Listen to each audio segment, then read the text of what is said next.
نکل جاؤ یہاں سے، میں نے کہا دفع ہو جاؤ یہاں سے، تمہارے بھائی کے مرنے کے بعد اس گھر میں تمہاری کوئی جگہ نہیں۔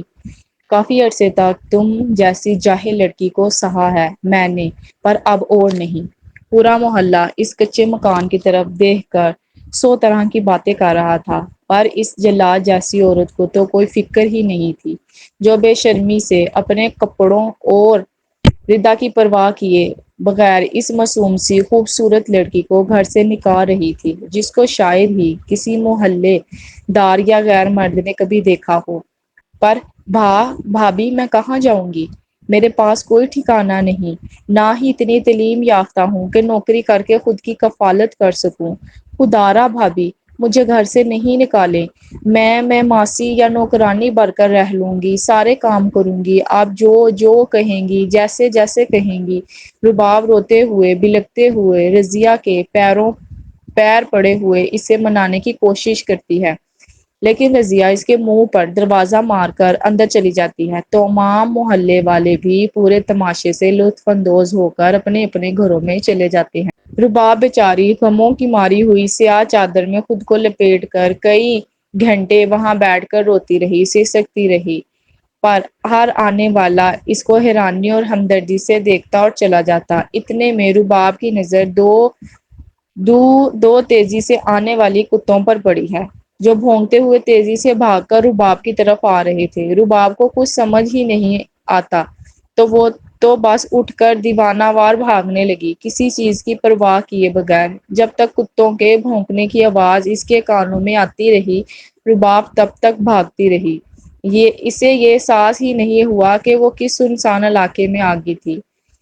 دھیمے قدم اٹھاتی اس علاقے کا جائزہ لینے لگی کہ شاید اسے کوئی رہنے کا ٹھکانہ مل جائے۔ پتہ نہیں کتنی مسافت طے کرنے کے بعد رباب کی ہمت جواب دے جاتی ہے اور اپنی نم آنکھیں اور تھکن سے چور وجود کو لے کر ایک دکان کے آگے بیٹھ جاتی ہے۔ رات کے اس وقت تمام جگہ اندھیرا ہونے کی وجہ سے لوگوں کا رش بھی کم ہوتا ہے۔ وہ بھی سوچ ہی رہی ہوتی ہے کہ اسے کیا کرنا چاہیے، کسے گھر کی ملازمہ بن جانا چاہیے، پر اسے رکھے گا کون اور وہ رہے گی کہاں؟ چاروں طرف نظریں گھماتی وہ خود سے باتیں کر رہی تھی کہ اندھیرے میں ڈوبی سی تنگ گلی میں سے دو چمکتی ہوئی نیلی آنکھیں نظر آئیں، جو ٹکٹکی باندھے اسے ہی دیکھ رہی تھی۔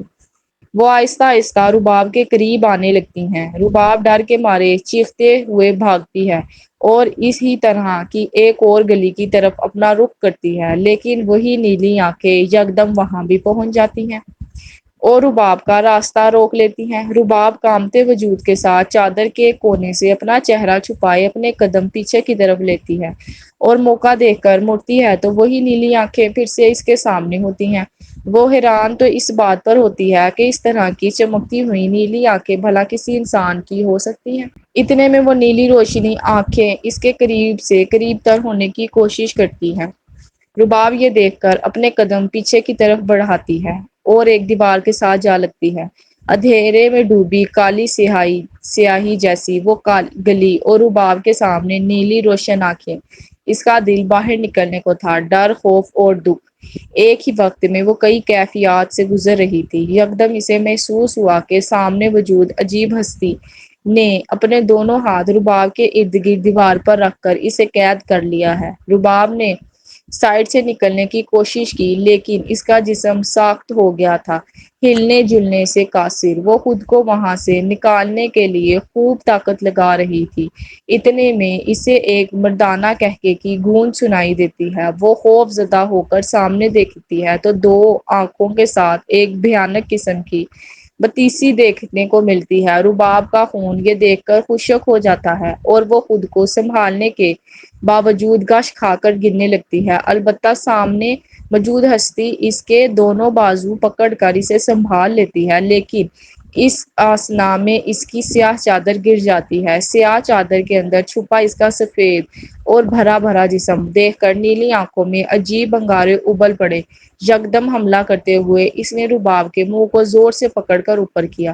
رباب نے ڈر کے مارے آنکھیں میچ لیں۔ کئی دیر تک وہ اس کے چہرے کو تکتا رہا، پھر اس کے گلے میں آتے بالوں کو پیچھے کرتے ہوئے اس کی نظر اس کی سڈرول سی گردن پر پڑی۔ وہاں موجود سیاہ تل آفت سے کم نہ تھا۔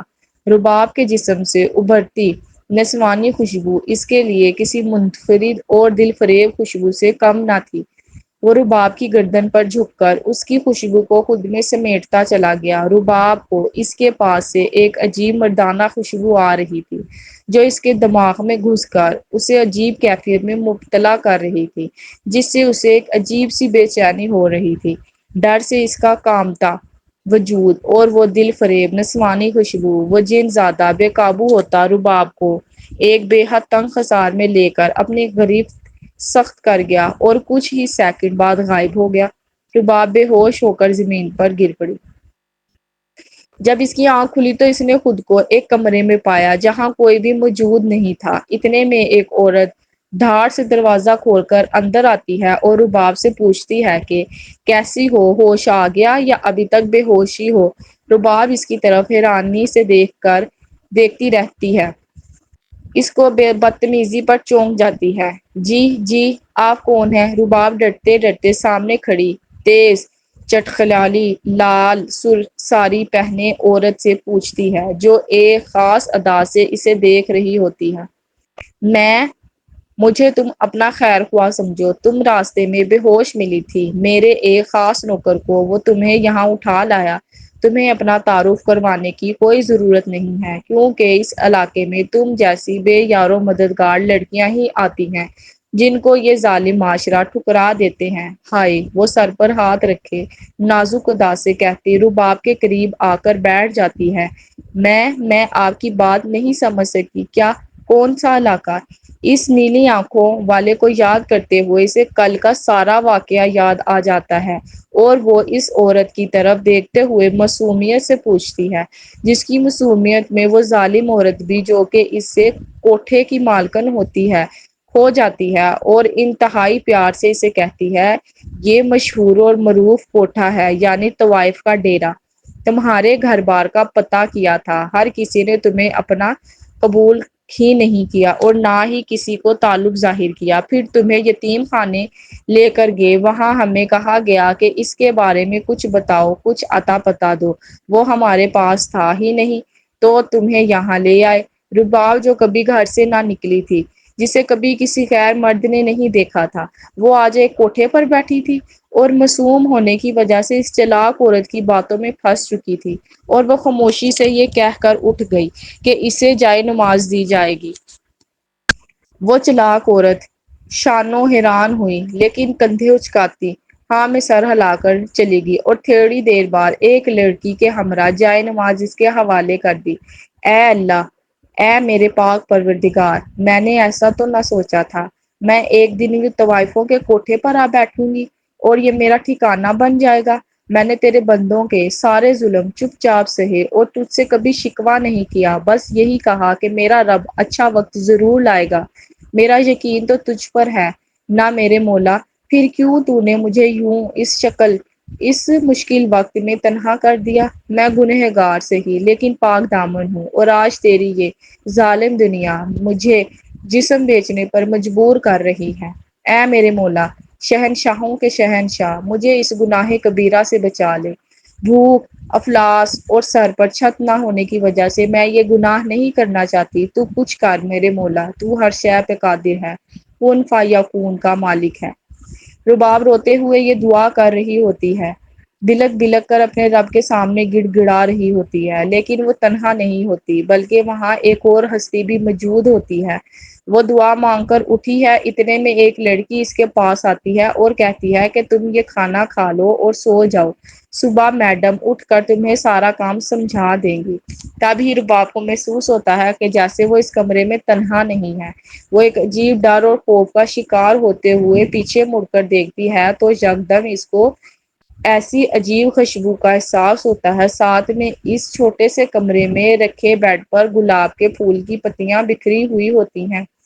رباب سوچتی ہے کہ شاید یہ یہاں کے ماحول کا حصہ ہوگا، پر اسی وقت اس کو یاد آتا ہے کہ کچھ دیر پہلے وہ اسی بیڈ پر ہی تو برجمان تھی، پھر یہ کیسے؟ سارا دن کی تھکی ہاری ان گلابوں کی بکھری پتیوں کو ایک طرف کرتی ہے اور کھانے کی طرف دیکھتی ہے۔ دو نوالے لینے کے بعد اس سے اس کھانے سے بکائی ہونے لگتی ہے، وہ اس کھانے کو وہیں چھوڑ کر لیٹ جاتی ہے، اتنے میں اسے احساس ہوتا ہے کہ جیسے کسی نے اس کے جسم کو ساخت کر دیا ہو۔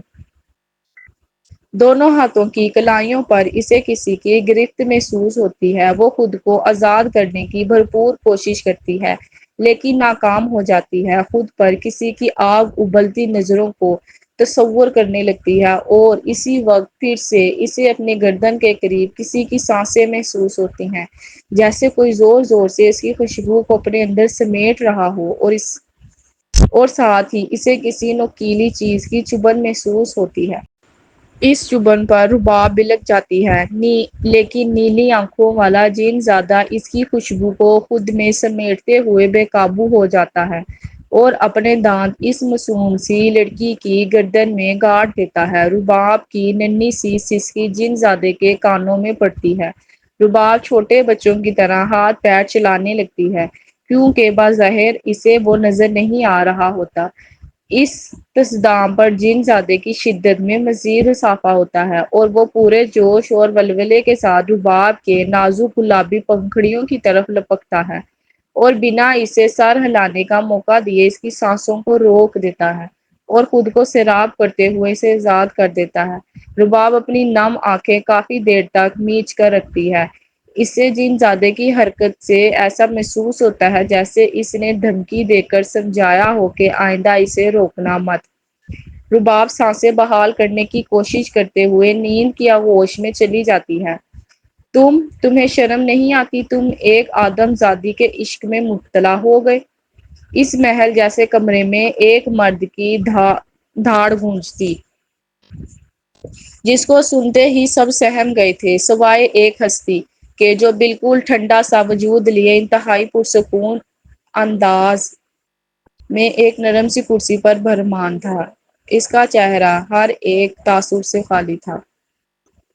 عشق ایک نظر اٹھا کر گردن کو ذرا سا ٹیڑھا کر کر اس نے دھاڑنے والے ضعیف سے وجود کی طرف دیکھا۔ اس کی نظر اٹھانے پر وہاں موجود سب کی نظریں ڈر سے جھک گئی تھیں۔ ہاں عشق، تمہیں کیا لگتا ہے کہ ہم تمہاری حرکتوں سے باخبر نہیں ہیں؟ تم نے یہ حرکت کرنے سے پہلے ایک بار بھی اپنے رتبے اور خاندان کی عزت کے بارے میں نہیں سوچا؟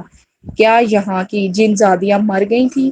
اس بار دھاڑ مزید اونچی تھی، جس کی گونج سے وہاں کے لوگ کانپ گئے تھے، لیکن وہاں موجود اس ٹھنڈی ہستی کو تو کوئی فرق ہی نہ پڑا، مگر اس شور شرابے سے اسے الجھن ضرور ہونے لگی تھی۔ ایک شان اور دبدبے کے بعد ساتھ وہ اپنی جگہ سے اٹھا۔ اس کے اٹھنے پر باقی سب بھی اس کے ادب کے لیے اٹھ گئی۔ تیزی سے ہوا کے جھونکے کی طرح وہ ایک پل میں اس ضعیف ہستی کے آگے آ کھڑا ہوا اور پھر سے انتہائی پرامن لہجے میں کہا، بابا جان، آپ کی ان جن زادیوں میں مجھے رتی برابر بھی دلچسپی نہیں، اگر ہوتی تو میں اب تک شادی کر چکا ہوتا۔ رہی بات اس لڑکی کی اس سے عشق ہے یا نہیں یہ بعد میں طے کر لیں گے۔ ابھی بات کا آخری جملہ مکمل کرتے ہوئے اس کے چہرے پر جو مکروہ سی ہنسی تھی وہ انتہائی خوفناک تھی، جسے دیکھنے والوں کے جسم میں عجیب لرز طاری ہو رہی تھی۔ اتنا کہتے ہی وہ اپنی منزل کی جانب جانے لگا اور جاتے جاتے رکا اور پھر سے اپنے قبیلے کے سردار کی طرف مڑ کر، جو کہ اس کا باپ تھا، اپنے پروکار لہجے میں کہنے لگا، خبردار جو کسی بھی قسم کی اذیت سے اس لڑکی کو دوچار کیا، میرے ظلم سے آپ اور آپ کے لوگ اچھے سے واقف ہیں۔ سرد لہجے میں وہاں موجود لوگوں کو اور ساتھ ہی اپنے والد کو دھمکی دیتا ہوا وہ شان سے آیا تھا اور شان سے چلا گیا۔ عبداللہ مخدوم اپنا سر پیٹ کر رہ گئے۔ اپنے پاس کھڑے خاص خادم احمد سے کہا کہ جاؤ، جا کر اپنے اس مستقبل کے سردار پر نظر رکھو۔ رباب کی آنکھ صبح سویرے کسی کی چیخ و پکار سے کھلتی ہے۔ وہ بیدار ہوتے ہی کمرے سے باہر نکل کر دیکھتی ہے، ارے خبیث انسان، ایک تو تجھے کم پیسوں میں عیش کروائیں اور تو ہمارے ہی گلے میں آ رہا ہے۔ ایک باریک لیکن اکڑتی آواز رباب کے کانوں تک پہنچتی ہے۔ ذرا سی دیر نہ لگی تھی کہ وہ باریک آواز سسکی میں بدل گئی، جب شانوں کی زلفیں اس سیٹھ آدمی کی مٹھی میں تھی اور ساتھ ہی غلیظ اور حقارت بھرے لہجے میں کہا، بس زیادہ بکواس نہیں میرے سامنے، تو یہ مت بولا کر کہ تو میری مقروض ہے، چل اب جلدی سے کسی خوبصورت حسینہ کو میرے حوالے کر کچھ دنوں کے لیے۔ یہ کہتے ہی اس حواس خور کی نظر رباب پر پڑتی ہے۔ ہائے اف، یہ حسینہ کون ہے؟ سیٹھ مرزا اپنے بالوں زدہ ٹھوڑی کو کھجاتا ہوا رباب کی طرف لپکا۔ رباب خوفزدہ ہو کر پیچھے ہٹی۔ اتنے میں سیٹھ مرزا، جو کہ بڑھاپے کی عمر کو پہنچ چکا تھا، رباب کا ہاتھ پکڑ کر اسے اپنے ایک بندے کے حوالے کر دیتا ہے۔ چل گاڑی میں بٹھا اسے۔ سیٹھ مرزا اور اس کے ساتھی رباب کو اپنے ساتھ لے گئے اور ان کے جاتے ہی کوٹھے پر خاموشی چھا گئی۔ سیٹھ مرزا کے ہمراہ رباب ایک فارم ہاؤس نما جگہ پر قدم رکھتی ہے اور اسے یہ کہتے ہوئے کہ یہ مرزا صاحب کی نئی رکھیل ہے، ایک نوکرانی کے حوالے کر دیا جاتا ہے۔ نوکرانی اسے ایک کمرہ دکھا دیتی ہے اور سمجھا دیتی ہے کہ اگر سیٹھ صاحب یہاں آئے تو تم ان کی یہی خدمت کرنا، وہاں ان کے کمرے میں چلی جانا، البتہ اپنا یہ گندا سا حلیہ درست کرو۔ سامنے الماری میں ہر طرح کے کپڑے اور ضروریات کی چیزیں موجود ہیں، تب تک یہاں ہو انہیں استعمال کر سکتی ہو۔ رباب کمرہ دیکھ کر حیران ہوتی ہے۔ یہ کمرہ کافی بڑا اور عالی شان ہوتا ہے، لیکن اسے پھر بھی کافی گھٹن ہو رہی ہوتی ہے۔ وہ اٹھ کر الماری کھول کر کپڑے دیکھنے لگتی ہے۔ وہاں انتہائی بیہودہ قسم کے کپڑے رکھے ہوئے تھے۔ کافی دیر تلاش کرنے کے بعد اسے ایک سیاہ رنگ کا سوٹ نظر آتا ہے۔ وہ پہن کر خود کا جائزہ لینے لگتی ہے، آگے پیچھے سے گہرا گلا اور ڈوری۔ وہ کوشش کر کے اس جوڑے کو اپنے حساب سے سیٹ کر لیتی ہے اور وضو کر کے خدا کے آگے سجدہ ریز ہو جاتی ہے اور کافی دیر تک اپنی عزت کی حفاظت کی دعا مانگتی ہے۔ اس کمرے میں کئی گھنٹے گزارنے کے بعد وہ بیڈ پر بیٹھی ہوئی تھی۔ اچانک کمرے کا دروازہ کوئی کھڑکتا ہے۔ رباب دھیمے قدم بڑھاتے ہوئے دروازے کی جانب جاتی ہے اور ہمت دکھاتے ہوئے دروازہ کھولتی ہے تو اس کے سامنے کوئی بھی موجود نہیں ہوتا۔ وہ حیران ہو کر دروازہ بند کر دیتی ہے، لیکن پھر سے دروازہ بجتا ہے اور پھر سے دروازہ کھولتی ہے تو ایک تیز ہوا کا جھونکا اس کے قریب سے گزرتا ہے۔ رباب کو کچھ سمجھ ہی نہیں آتی۔ اتنے میں سامنے سے اسے سیٹھ مرزا آتے ہوا نظر آتا ہے، جو آتے ہی رباب کو اپنے سینے سے لگا لیتا ہے اور زوردار قہقہ لگا کر کہتا ہے، ہا ہا ہا، آ ہائے میری جانے من یہاں منہ لٹکائے میرا انتظار کر رہی تھی کیا؟ رباب خود کو اس سے آہستگی سے دور کرتی ہے۔ اس سے سیٹھ مرزا اور اس کے وجود سے الجھن ہو رہی ہوتی ہے، لیکن وہ اس حقیقت کو جان چکی تھی کہ وہ اب ایک عزت دار زندگی کبھی نہیں گزار سکے گی۔ سیٹھ مرزا اس کا ہاتھ پکڑے تیزی سے اسے کمرے میں لے کر جا کر بیڈ پر بٹھا دیتا ہے اور اس کے وجود کو انتہائی غلیظ ترین نظروں سے دیکھنے لگتا ہے اور اس نظروں کی توق میں رباب کو قید کیے اس کے دار کو اچھال پھینکتا ہے۔ لیکن رباب اور سیٹھ مرزا کو خبر نہیں ہوتی کہ غصے سے بھرپور آنکھیں اپنے اندر آگ کا لاوا لیے انہیں دیکھ رہی ہوتی ہیں۔ مرزا رباب کے گلے پر ہاتھ ڈال کر اس کی نم آنکھوں سے لطف اندوز ہو رہا ہوتا ہے۔ اتنے میں وہاں رکھا کانچ کا گلدان ایک دھماکے کی سی آواز کے ساتھ ٹوٹ کر کرچی کرچی ہو جاتا ہے۔ اس عجیب حادثے پر رباب چیخ کر کمرے کے کونے میں جا کھڑی ہوتی ہے اور سیٹھ مرزا حیران اور ششوپن میں پڑ جاتا ہے۔ کانپتے سراپے پر نظر ڈالتا ہوا سیٹھ مرزا رباب کو ایک جگہ کھڑے رہنے کی ہدایت کرتا ہے۔ بات سنو خوبصورت لڑکی، ایک جگہ کھڑی رہنا، تمہیں کچھ ہوگا تو ایک نئی مصیبت میرے سر آ جائے گی۔ ابھی تو میں نے مزے بھی نہیں لیے، میں کسی اور کو بھیجتا ہوں صفائی کے لیے۔ رباب روتی سسکتی ایک کونے میں سہمی ہوئی کھڑی تھی۔ اسے یوں محسوس ہوا کہ جیسے پیچھے سے اسے کسی نے گلے لگا لیا ہو۔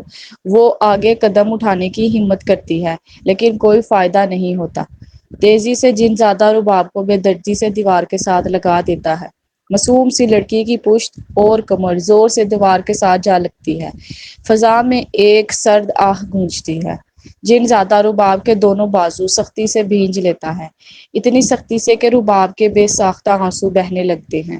رباب اپنی آنکھوں سے اوجھل جن زادے کو روتے ہوئے دیکھتی ہے۔ آخر تم ہو کون اور کیوں ایسا کر رہے ہو تم؟ میں؟ رباب کو یوں بولنا اسے اچھا نہیں لگتا، اسی لیے وہ رباب کی زبان پر تالا لگا دیتا ہے رباب کو یوں لگتا ہے جیسے کسی نے اس کی زبان اندر ہی اندر مروڑ دی ہو۔ جن زیادہ انتہائی غصے میں ہوتا ہے اور نہ چاہتے ہوئے بھی اپنا غصہ رباب پر نکالنے لگتا ہے۔ وہ اس کی قمیض کو کندھے کی طرف سے سرکا کر اس کے گداز سے کندھے پر درندوں کی طرح اپنے دانت گاڑ دیتا ہے۔ اس تصادم پر رباب کی پرزور طریقے سے چیخیں نکلتی ہیں، لیکن زبان بندی کی وجہ سے بیچاری چیخ نہیں پاتی اور چیخ حلق میں ہی رہ جاتی ہے۔ جن زادے کا غصہ مکمل طور پر ٹھنڈا نہیں ہوتا، تب ہی وہ پھر سے اپنا عمل دہراتا ہے اور دوسرے کندھے پر اپنے دانت کاٹ دیتا ہے۔ رباب بے بسی کے ساتھ اپنی قسمت کو کوستے ہوئے وہیں بت بنے کھڑی رہتی ہے۔ آنکھوں سے آنسو جاری ہوتے ہیں، لیکن جن زادے کی اگلی واردات پر رباب کا چہرہ سرخ ہو جاتا ہے جب اسے جن زادے کا مردانہ ہاتھ اپنی پشت پر محسوس ہوتا ہے۔ اس کا ہاتھ کسی کیڑے کی طرح رینگتے ہوئے ڈوری تک پہنچ جاتا ہے اور انتہائی بے باکی سے اس کی ڈوری کھول دیتا ہے۔ رباب کا سرخ چہرہ ڈر اور خوف سے کانپتا وجود۔ رباب تیزی سے اپنے ڈھلکتے گلے کو اپنے کندن جیسے ہاتھوں سے تھام لیتی ہے اور کمرے سے تیزی سے بھاگتی ہے تاکہ مزید کچھ نہ سہنا پڑے۔ پر اس معصوم کو کیا پتا کہ راستے میں اسے مرزا کا ٹھرکی بھائی قیوم مل جائے گا۔ قیوم فوراً سے رباب کو گلے لگا لیتا ہے اور اپنے ہاتھ تیزی سے اس کے جسم پر پھیرنے لگتا ہے۔ رباب کی بس ہو چکی تھی۔ اس نے ایک کرارے دار تھپڑ قیوم کے منہ پر دے مارا۔ تو ایک طوائف ہو کر اتنی جرأت رکھتی ہے کہ اپنے مالک پر ہاتھ اٹھائے، ایک جسم فروش ہو کر خود کو پاک باز ثابت کرنا چاہتی ہے۔ تو دیکھ اب میں کرتا کیا ہوں، تجھے کس طرح سے تڑ پاتا ہوں۔ اس لیے یہ گھنونے الفاظ سن کر رباب اپنے ٹوٹے وجود کو لے کر تیز رفتاری سے بھاگتی ہے، لیکن قیوم اس کا پیچھے سے ہاتھ پکڑ کر اسے گھسیٹتے ہوئے کمرے کی جانب لے جاتا ہے۔ رباب روتے ہوئے قیوم کو دہائیاں دینے لگتی ہے۔ مجھے معاف کر دو، میں طوائف نہیں ہوں، میری عزت کو یوں پاش پاش نہیں کرو خدارا۔ چل تجھے میں اچھے سے بتاتا ہوں کہ کون ہے تو اور تیری کیا اوقات ہے۔ بے دردی سے اسے کمرے میں لا کر پلنگ پر پٹخ دیتا ہے۔ انتہائی بے رحمی سے رباب کا جبڑا اپنی سخت گرفت میں لے کر دانت پیس کر اسے کہتا ہے، اپنے اس چھوٹے سے دماغ میں یہ بات گھسا لے کہ تو ہم مردوں کے دل بہلانے کا ذریعہ ہے، ایک طوائف اور رکھیل ہے تو، اور کیونکہ تو نے ایک شیر کو للکارا ہے تو اس کی سزا بھی بھگت۔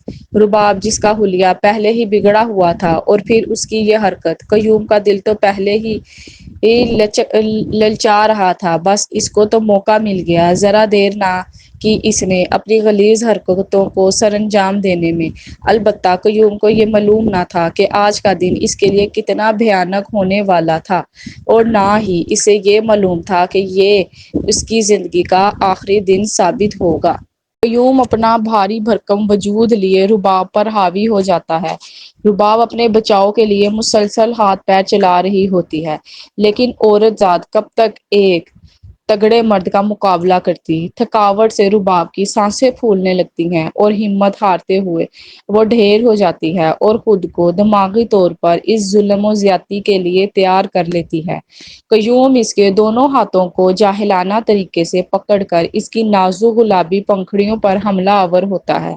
بس یہیں جن زادے کی برداشت ختم ہو جاتی ہے۔ قیوم کی جیب میں رکھا فون بجتا ہے۔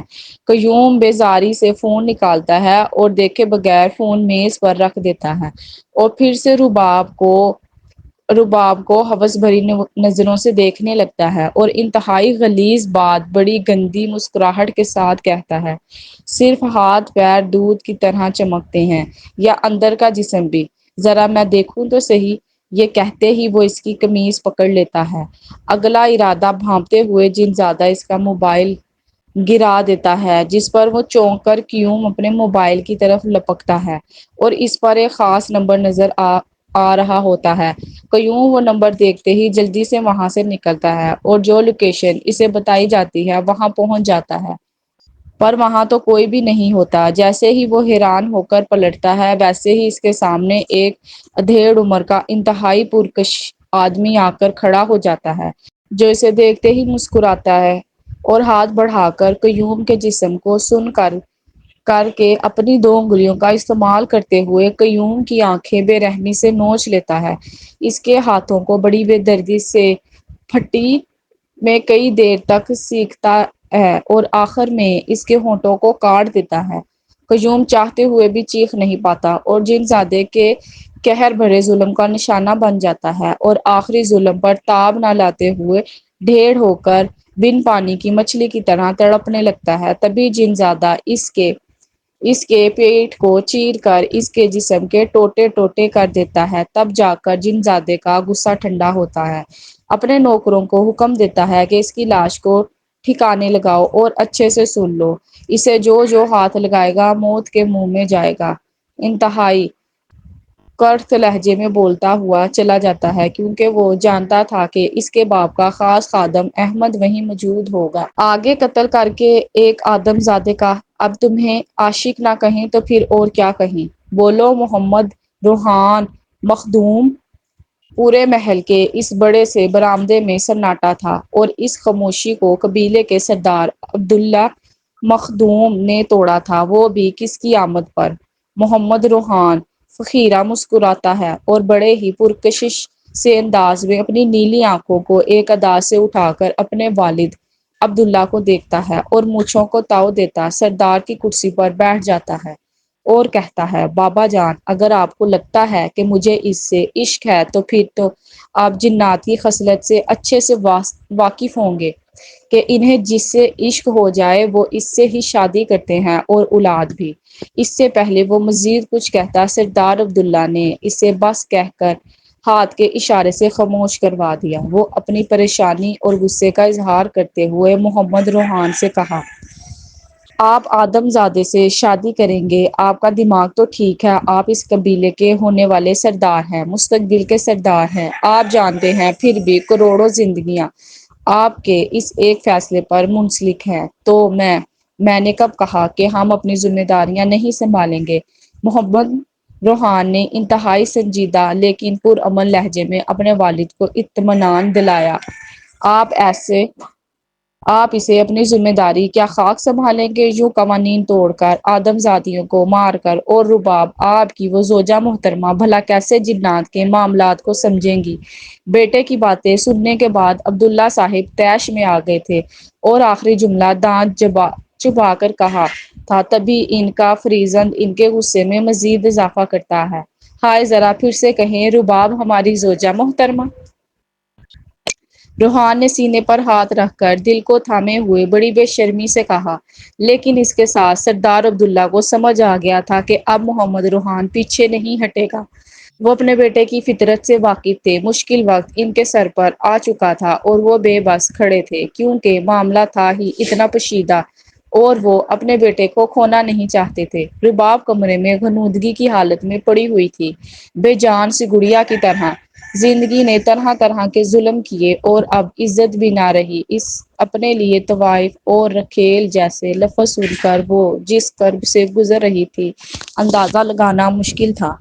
اپنے وجود سے اس سے نفرت ہو رہی تھی۔ اتنے میں ایک نوکرانی دروازہ زور سے بجاتی ہے اور بنا صبر کیے اندر آ جاتی ہے، لیکن رباب اپنے اسی حال میں لیٹی رہی۔ ارے اٹھ بھی جا، کیا لاش کی طرح پڑی ہوئی ہے؟ تجھے خبر بھی ہے کہ اس گھر میں ابھی کیسا بھیانک حادثہ پیش آیا ہے؟ صاحب کا چھوٹا بھائی بڑی بری طرح مارا گیا ہے اور تو کیسے حال میں پڑی ہے؟ ویسے ایک بات ہے، تو دودھ جیسی بالکل۔ نوکرانی مزے سے پان کھاتے ہوئے رباب کو قیوم کی موت سے آگاہ کرتی ہے اور ساتھ ہی اس کے نسوانی حسن پر ہاتھ پھیرتے ہوئے غلیظ سے انداز میں تعریف کرتی ہے۔ چل اب اٹھ جا، سیر صاحب جیسے لوگوں کو اس سے وقت میں اپنے غم بھلانے کے لیے تجھ جیسی طوائفوں کی ضرورت ہوتی ہے۔ جا کر لوٹ لے سیٹھ کو۔ گندی سی بتیسی دکھائی نوکرانی رباب کو گھرا ہوا مشورہ دیتی ہوئی چلی جاتی ہے۔ رباب قیوم کی موت کا سن کر حیران رہ جاتی ہے۔ وہ جیسے ہی اپنا حلیہ درست کر کے باہر جاتی ہے تو وہاں تو عجیب کہرام مچا ہوا ہوتا ہے۔ سیٹھ مرزا اپنے بھائی کے جنازے کے قریب بیٹھے زور زور سے چیخ کر رو رہا ہوتا ہے۔ اتنے میں ایک آدمی آتا ہے اور سیٹھ سے کہتا ہے کہ جنازے کو گھر لے کر جانا ہے، آپ کی والدہ منتظر ہیں۔ سیٹھ اسے اجازت دیتے ہوئے کھڑا ہو جاتا ہے۔ دیکھتے ہی دیکھتے وہاں سے آدھا رش کم ہو جاتا ہے، وہاں کھڑے سیٹ کے لوگ آپس میں باتیں کر رہے ہوتے ہیں۔ ابے تو نے دیکھا کس نے کیا حال اس کا؟ چھوٹے سیٹ کی آنکھیں نوچ لی، ہونٹ کاٹ ڈالے اور ہاتھ کو تو جلا کر کولا کر دیا، اوپر سے جسم کے اتنے ٹکڑے کر دیے کہ چننا مشکل ہو گیا۔ دماغ خراب ہونے لگا تھا میرا تو۔ رباب کو ان کی باتیں سن کر الٹی ہونے لگتی ہے، ڈر کے مارے اس کی ریڑھ کی ہڈی میں ایک عجیب سنسناہٹ سی ہوتی ہے۔ تبھی سیٹھ مرزا کی نظر ڈری ہوئی رباب پر پڑتی ہے اور وہ بڑے بڑے 2 قدم لے کر رباب کے سامنے آ جاتا ہے۔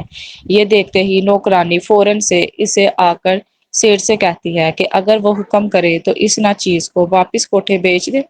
سیٹھ اس کے سوال کا جواب دیے بغیر اپنے خادم کو بلا کر کہتا ہے کہ ابھی میرے بھائی کا غم تازہ ہے، جب اس سے نکل جاؤں گا تو اسے میرے پاس بھیج دینا، فی الحال اسے یہیں رہنے دو۔ اس کمینی شانون کے منہ پر چند پیسے مار دینا، میرا دل آیا ہوا ہے اس چھوکری پر، اسے ہاتھ سے جانے نہیں دوں گا۔ رباب یہ سنتے ہوئے ہی روتے ہوئے اپنے کمرے میں چلی جاتی ہے۔ زندگی کے باقی ستم ایک طرف اور یہ طوائف بننے کا دکھ ایک طرف۔ رات کے اس پہر اس نے دکھوں کو ایک طرف پھینکا اور وضو کر کے نماز ادا کی، اللہ سے پھر سے اپنی عزت کی حفاظت کی دعا مانگی، بلک بلک کر روئی، اپنے رب کے سامنے کافی دیر تک گڑ گڑاتی رہی۔ اے اللہ، اے میرے پاک رب، اے میرے بلند شان والے رب، تیری اس بے بس بندی کو تو دعا بھی مانگنی نہیں آتی۔ اے میرے مالک، میں جانتی ہوں میں بہت گنہگار ہوں، پر میں یہ دکھ اور آزمائش مزید نہیں جھیل سکتی۔ یہ طوائف کا لفظ خنجر کی مانند ہے جو کہ میرے سینے سے آر پار ہو کر میرے وجود کو چھنی کر دیتا ہے۔ مجھے بچا لے میرے اللہ، تو نے فرمایا ہے کہ تو بہترین دوست ہے، پھر تو مجھے تنہا نہیں چھوڑنا، میرا تجھ پر جو بھروسہ ہے اسے مت توڑنا۔ دعا مانگ کر وہ مسلح اپنی جگہ پر رکھتی ہے، تبھی اسے محسوس ہوتا ہے کہ کمرے میں کوئی موجود ہے جو اسے انگاروں سے بھری آنکھوں سے دیکھ رہا ہے۔ وہ بسم اللہ کے ورد کرتے ہوئے اپنے بالوں کو سنوارنے لگتی ہے۔ 3 دن کے الجھے ہوئے بال اب اسے کوفت میں مبتلا کر رہے ہوتے ہیں۔ اسے ایسے لگتا ہے جیسے کوئی اس کے پیچھے آ کر کھڑا ہو گیا ہو، لیکن کیونکہ اسے آئینے میں کوئی نظر نہیں آ رہا ہوتا تو وہ زیادہ غور و فکر نہیں کرتی۔ جیسے ہی بال سنوار کر وہ پلٹتی ہے، وہاں ایک خوبرو ادھیڑ عمر آدمی کھڑا ہوتا ہے۔ رباب اسے دیکھتے ہی لڑکھڑانے لگتی ہے اور سنگھار میز کا سہارا لیتے ہوئے خود کو سنبھالتی ہے۔ وہ کپکپاتے ہوئے لہجے میں پوچھتی ہے، تو تم کون ہو اور اندر کیسے آئے؟ وہ سامنے وجود اس شخص کو دیکھتے ہوئے بولی، جو سینہ تان کر اس کے سامنے کھڑا ہوا مسکرا رہا ہوتا ہے۔ محمد روحان اسے غور سے دیکھ رہا ہوتا ہے، کیونکہ رباب عام لڑکیوں کی طرح نازک سی نہیں بلکہ بھرے بھرے جسم کی مالک تھی۔ اس پر نین نقش انتہائی باریک جو اس کے گلزار جسم پر انتہائی خوبصورت لگ رہے تھے۔ تبھی روحان کو سمجھ آتا ہے کہ کیوں اس کا دل اس لڑکی کے لیے بے چین رہتا ہے۔ بھرے بھرے گورے ہاتھوں پر سیاہ چوڑیاں پہنے وہ اپنے دل پر ہاتھ رکھتے ہوئے اپنے سامنے موجود ایک باروب ہستی سے کہتی ہے، تم جو بھی ہو اب ابھی یہاں سے جاؤ، میرے سونے کا وقت ہے۔ وہ اپنے کانپتے وجود کے ساتھ ڈرتے ہوئے کہتی ہے اور سوچتی ہے کہ کھڑکی دروازے تو بند ہے، پھر یہ اندر کیسے آیا؟ سیاہ شلوار قمیض پہنے وہ ادھیڑ عمر کا آدمی جو انتہائی پرکشش ہوتا ہے، دیکھنے والے جسے دیکھنے کے بعد اپنی نظر نہ ہٹا سکیں، نیلی لیکن روشن آنکھیں جیسے نیلی روشنی کی کرنیں نکل رہی ہوں، اونچا قد کاٹ سیاہ لمبے چمکتے ہوئے اپنی مونچھوں کو تاؤ دیتا ہوا وہ بڑی شان اور دبدبے کے ساتھ اس کے سامنے آ کھڑا ہوتا ہے اور ایک ہی جھٹکے میں اسے اپنی طرف کھینچتا ہے، اور رباب اس کی چوڑی چھاتی سے جا لگتی ہے اور دھیمے دھیمے سر اٹھا کر اسے دیکھتی ہے۔ تب اسے یاد آتا ہے کہ یہ وہی نیلی آنکھوں والا جن، نہ جانے اس کی آنکھوں میں ایسا کیا ہوتا ہے کہ وہ اس کی آنکھوں میں آنکھیں ڈال کر نہیں دیکھ پاتی، حالانکہ ان کی دوسری ملاقات تھی۔ پھر بھی رباب کو اپنے حصار میں قید کرتا ہوا اس کی خوشبو کو اندر خود میں سمو کر وہ بڑی جرات سے اسے کہتا ہے، میں جانتا ہوں میری جان، یہ تمہارے سونے کا وقت ہے، لیکن اصل میں یہی صحیح وقت ہے۔ اس سے پہلے تم دوسرے مردوں کی خدمت کرو، اپنی پاک دامنی کو خراب کرو، پہلے مجھ سے تو موقع دو خدمت کرنے کا۔ وہ رباب کے چہرے پر آتے بھورے بالوں کو کانوں کے پیچھے کرتے ہوئے کہتا ہے۔ رباب اسے پیچھے دھکیلنے کی کوشش کرتی ہے پر وہ اپنی جگہ سے نہیں ہلتا، جیسے پتھر ہو، لیکن اتنے میں وہ اس کے گلابی لبوں کو اپنی گرفت میں لے لیتا ہے اور انتہائی ظالم طریقے سے اس خود کو سیراب کرتا ہے اور یکدم غائب ہو جاتا ہے۔ رباب خود کو آئینے میں جا کر دیکھتی ہے تو اس کے ہونٹ زخمی ہو چکے ہوتے ہیں۔ اس وقت اس کے کانوں میں عجیب سرگوشی ہوتی ہے۔ اگر کسی مرد کو قریب آنے دیا یا کوئی مرد تمہارے قریب آیا تو تمہاری خیر نہیں ہوگی۔ رباب سہم کر زمین پر بیٹھ جاتی ہے اور سوچتی ہے یہ سب کیا ہو رہا ہے اور کیوں ہو رہا ہے۔ اسے کچھ سمجھ نہیں آ رہی ہوتی۔ ایک طرف اسے طوائف اور رکھیل بولا جاتا ہے، دوسری طرف اس سے کہا جاتا ہے کہ کسی غیر مرد کو قریب نہ آنے دے۔ بھلا یہ کیسے ممکن ہے اور آخر یہ ہے کون جو اس کے ساتھ یہ سب کر رہا ہے؟ ابھی وہ خود میں منہ دیے رو رہی ہوتی ہے، طرح طرح کے سوال خود سے پوچھ رہی ہوتی ہے۔ اتنے میں پھر سے کسی کا سایہ نظر آتا ہے۔ وہ سر اٹھا کر دیکھتی ہے تو وہی آدمی بیڈ پر شان سے پیر پر پیر رکھے بیٹھا ہوتا ہے اور رباب کی طرف دیکھے بغیر شرارتی انداز میں کہتا ہے، ویسے ارادہ تو میرا تھا تمہیں مزید تنگ کروں، لیکن اس سے پہلے سوچا اپنا تعارف کروا دوں۔ تمہاری زبان میں مجھے جن کہتے ہیں اور ویسے میرا نام محمد روحان مخدوم ہے، لیکن تم مجھے سرتاج کہہ کر بلاؤ گی، سمجھ آ گئی؟ رباب حیرانی اور خاموشی سے اس کی باتیں سن رہی تھی۔ وہ تو اس کی خوبصورتی میں کھو چکی تھی، کوئی شک نہیں تھا کہ وہ بے حد پرکشش اور خوبرو نوجوان سا تھا۔ ادھر میں تم سے بات کر رہا ہوں میری زوجہ۔ اپنا ہاتھ رباب کے چہرے کے آگے ہلا کر وہ اسے ہوش میں لاتا ہے، لیکن رباب تو ہوش میں تب آتی ہے جب وہ روحان کے منہ سے اپنے لیے زوجہ کا لفظ سنتی ہے۔ یہ لفظ کتنا پرسکون تھا، عزت سے بھرپور، کتنا راحت بخش تھا، کتنا خاص تھا، اسے آج معلوم ہوا۔ بنا کچھ سوچے سمجھے اس کے منہ سے اچانک ایک حیران کر دینے والی بات نکلی ہے، زوجہ! لیکن یہ کیسے ممکن ہے بغیر نکاح کے؟ بھیا نے بتایا تھا کہ نکاح کے بعد ہی لڑکا اپنی منکوحہ کو زوجہ کہہ سکتا ہے۔ روحان اس کے بچوں والے لہجے پر حیران ہوتا ہے اور سوچتا ہے یہ کتنی معصوم ہے۔ ساتھ ہی اپنی سانسیں دبائے وہ اچانک سے رباب کا ہاتھ اپنے ہاتھ میں تھام لیتا ہے اور بڑی چاہت سے اس کی آنکھوں میں آنکھیں ڈال کر کہتا ہے، تو پھر ابھی کر لے نکاح میری جان۔